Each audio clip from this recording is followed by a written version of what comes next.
तर मित्रांनो, आपण बऱ्याच दिवसानंतर भेटतोय. खरं तर मला वाटतं की 1 तारखेनंतर मी एकही व्हिडिओ अपलोड नव्हता केला, एकही शॉर्ट अपलोड केलेला नाहीये.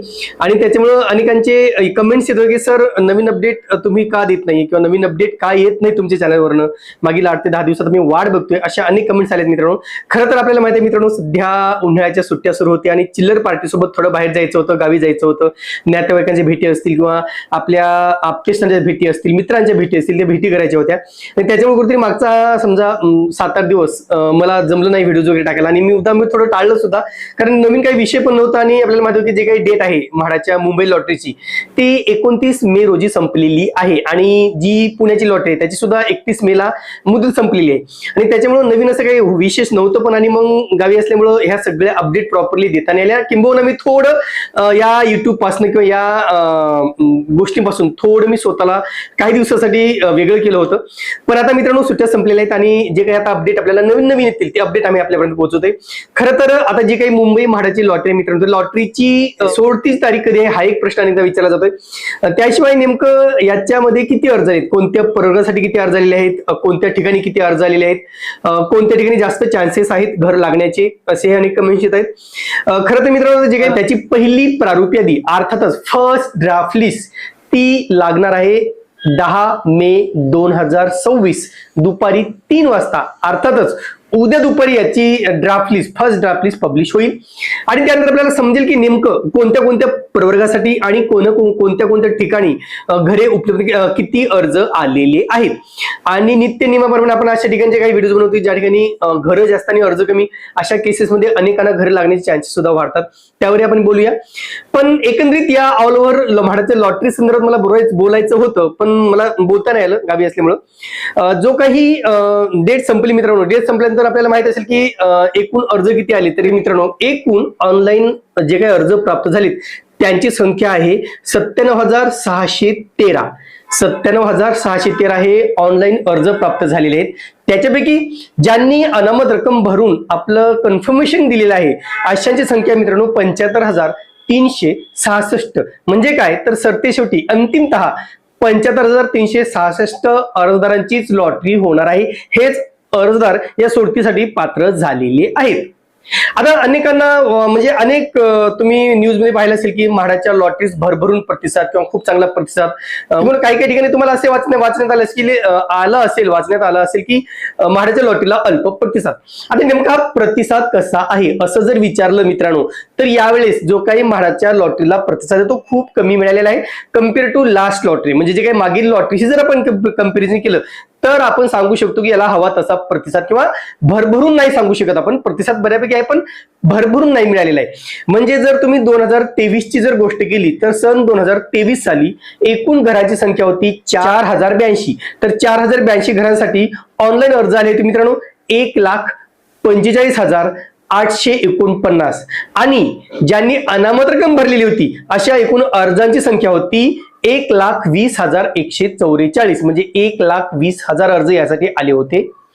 2024 ला लॉटरी आली, त्याच्यामध्ये एकूण जी घरांची संख्या होती ती होती मित्रांनो 2030. या 2030 घरांसाठी एकूण 1,33,344 ऑनलाईन अर्ज आले होते. त्याच्यापैकी अनामत रक्कम भरणाऱ्याची संख्या होती 1,13,568. म्हणजे 1,13,568 हे अर्जदार मागच्या लॉटरीमध्ये म्हणजे 2024च्या लॉटरीमध्ये स्पर्धेमध्ये होते. नंतर 2025 साली लॉटरी जाहीर झाली नाही, मुंबईची लॉटरी आली नाही. आता जी काही मुंबईची लॉटरी आता 2026 आली त्यासाठी 2,640 घरांसाठी आलेली आहे. यामध्ये ऑनलाईन अर्ज जसं सांगितलं की 97,613 आणि जे काही अनामत रकमेचे अर्ज झालेत 75,366. आता इथे 75,366 बघितले तर मागच्या लॉटरीपेक्षा यावेळेस कमी अर्ज आलेले आहेत. म्हणजे 2024 चे 1,13,000 आणि 2026 चे 75,366 अर्ज प्राप्त झाले.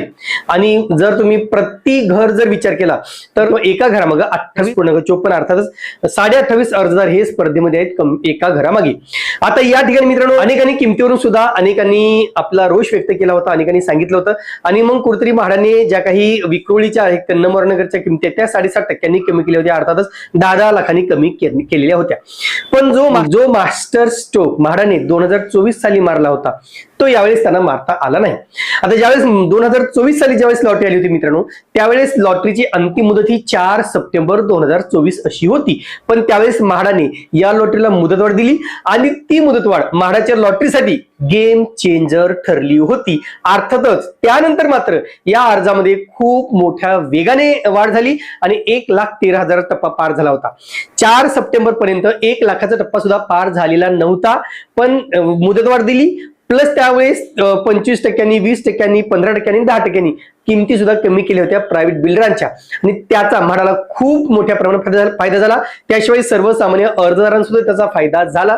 पण यावेळेस असं झालं नाही. यावेळेस वाटत होतं की म्हाडा सरते शेवटी का होईना पण घराच्या किमतीत थोड्याफार प्रमाणात म्हणजे सगळ्याच ठिकाणच्या कमी करेल, पण असं झालं नाही. म्हणजे 2024 ला खाजगी विकासकांच्या किमतीमध्ये ईडब्ल्यूएस ची किंमत 25% कमी केली होती. म्हणजे सरळ सरळ 10 लाखामागं 2.5 लाख रुपये कमी झाले होते. जे एलआयजी उत्पन्न गट आहे ते एलआयजी उत्पन्न गटाची किमती 20% कमी केल्या होत्या. म्हणजे 10 लाखामागं 2 लाखाचा फायदा झाला होता. एमआयजीच्या किमती मित्रांनो 15% कमी केल्या होत्या. म्हणजे 10 लाखामागे 1.5 लाखाचा फायदा झाला होता. आणि एचआयजीच्या किमती 10% कमी केल्या होत्या. याचा अर्थ की 10 लाखामागे 1 लाखाचा फायदा एचआयजीच्या उत्पन्न गटाला झाला होता. मी सरासरी सांगतोय. मग आता यावेळेस तसं काहीही केलेलं नाही आणि म्हणून कुठतरी या लॉटरीसाठी अनेकांनी वाट बघितली मित्रांनो की म्हाडाची किमती कमी केल्या जातील असं अनेकांना वाटत होतं. पण तसं झालं नाही. म्हाडाने किमती कमी केल्या नाही. मी जसं सांगितलं की विक्रोळीतील ज्या काही 1200-1250 घरे होती त्या घराच्या किमती सोडल्या तर इतर कुठल्याच ठिकाणच्या किमती ह्या कमी करण्यात आलेल्या नव्हत्या. त्या जर थोड्याफार प्रमाणात कमी करण्यात आल्या असत्या तर नक्कीच लॉटरीला प्रतिसाद मिळाला असता. लोकांना सुद्धा एक रस्ता मिळाला, एक ऑप्शन मिळाला असता की चांगला ऑप्शन लोकांना मिळाला असता. असो, आता सगळ्यात महत्वाचं मित्रांनो की 2023 ची जर लॉटरी पाहिली तर 2023च्या लॉटरीला सुद्धा अभूतपूर्व प्रतिसाद होता. 1,20,144 अर्ज होते आणि त्यावेळेस सगळ्यात मोठा मास्टर स्ट्रोक, सगळ्यात मोठा प्लस पॉईंट म्हाडाचा हा होता की त्यावेळेस PMAY जे काही लिंक रोड गोरेगाव आहे म्हणजे गोरेगाव पश्चिम या ठिकाणी पहाडी गोरेगावला जवळजवळ 19,500 घरे म्हणजे 2,000 पकडा, 2,000 घरे फक्त ती ईडब्ल्यूएस उत्पन्न गटासाठी होती. पण यावेळेस ईडब्ल्यूएस उत्पन्न गटांना फक्त 5 ते 6% घरेच उपलब्ध करून देण्यात आलेली होती आणि म्हणून कुठेतरी ईडब्ल्यूएस सुद्धा यामध्ये ईडब्ल्यूएस उत्पन्न गटात सुद्धा खूप नुकसान झालेलं आहे. म्हणजे आता जर तुम्ही किमतीचा जर अंदाज घेतला, किमती यावेळेस जशा म्हणजे आवाक्यात असायला पाहिजे तशा आवाक्यात नव्हत्या. आता बोला मित्रांनो आपण आपल्या महत्वाच्या मुद्द्याकडे की नेमकं लॉटरी कधी होईल आणि याची ड्राफ्ट लिस्ट कधी लागेल, ड्राफ्ट लिस्ट कशी पाहिजे, ड्राफ्ट लिस्टच्या संदर्भात काय काय महत्वाचे पॉईंट आहेत.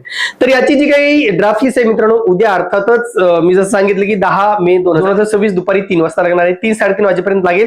किंवा त्याला थोडाफार जरी त्याने 3-3:30चा टाइम दिला असला तरी 4 वाजेपर्यंत ही जाहीर होईल. आणि जर ही जाहीर झाली मित्रांनो म्हणजे काहीही व्यत्यय नाही आला तर मात्र ह्याची अंतिम यादी ही 16 तारखेला जाहीर होईल आणि त्याच्यानंतर अनेक जणांच्या नजरा लागतील त्या लॉटरीच्या तारखेकडे, सोडतीच्या तारखेकडे. इथे सोडतीची तारीख अद्यापही जाहीर नसली केली तरी जी काही सध्या विधान परिषदेच्या निवडणुका आहेत त्यामुळे आचारसंहिता लागलेली आहे आणि आचारसंहिता मित्रांनो 25 जून 2026 रोजी संपणार आहे असं कुठेतरी अगोदर सांगितलेलं आहे म्हाडाने आणि म्हणून 25 जूनच्या नंतरच या लॉटरीची तारीख फायनल केली जाऊ शकते किंवा ठरवली जाऊ शकते. आता सध्या मी अपडेट घेतलं म्हाडातून, आजच मी अपडेट घेतलं म्हाडातून नेमकं लॉटरीच्या संदर्भात काय आहे तर त्यांनी एवढं सांगितलं की सध्या आमची लॉटरीची तयारी सुरू आहे. म्हणजे जे प्री प्लॅनिंग असायला हवं म्हणजे सगळं तर ते सध्या आमचं सुरू आहे. आता उद्या तर ते लिस्ट लावणारच आहेत, त्याची सुद्धा कामं सुरू आहेत. त्या व्यतिरिक्त जे फायनल लिस्ट आहे त्याची कामं होतील. पण लॉटरीच्या दृष्टीने सुद्धा कामं सुरू असल्याचं मला सांगण्यात आलेलं आहे की आम्ही लॉटरीची तयारी करतो. जशी आचारसंहिता संपेल लागलीच आम्ही लॉटरीची तारीख सांगू आणि माझ्या मते जुलैच्या पहिल्या किंवा दुसऱ्या आठवड्यात याची लॉटरी जाहीर केली जाऊ शकते. आता त्यासाठी आपल्या राज्याचे माननीय मुख्यमंत्री किंवा माननीय उपमुख्यमंत्री यांची वेळ घेतली जाईल आणि त्या अनुषंगाने ती लॉटरीचं शेड्यूल ठरवलं जाणार आहे.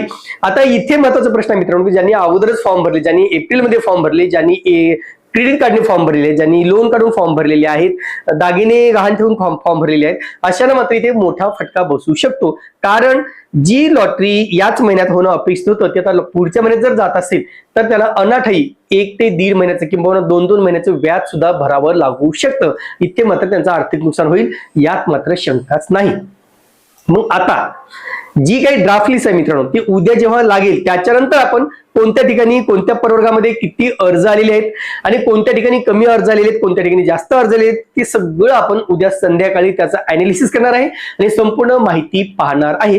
कारण उद्या आपल्याला ऍक्युरेट कळेल की नेमका किती लोक पात्र आहेत आणि किती अपात्र आहेत. मग अपात्र असलेल्या सुद्धा संधी मिळेल आणि त्याच्यानंतरच कुठेतरी फायनल लिस्ट ही 16 जूनला पब्लिश केली जाणार आहे. पण सगळ्यात महत्त्वाचं आहे मित्रांनो की आता म्हाडाने जास्त वेळ न घेता शक्य तेवढ्या कमी वेळामध्ये जेवढ्या लवकर होईल तेवढ्या लवकर या म्हाडाच्या लॉटरीची सोडतीची तारीख जाहीर करावी आणि ही सोडत जाहीर करावी, जेणेकरून ज्या अर्जदारांनी या म्हाडाच्या लॉटरीमध्ये खूप मोठ्या अपेक्षेने फॉर्म भरलेले आहेत, खूप मोठ्या आशेने फॉर्म भरलेले आहेत, त्यांची आशा त्यांची अपेक्षा फोल ठरणार नाही. तुर्तास मित्रांनो इथेच थांबतो. पुन्हा भेटूया एका नवीन व्हिडिओसह. तोपर्यंत आपली रजा घेतो. धन्यवाद.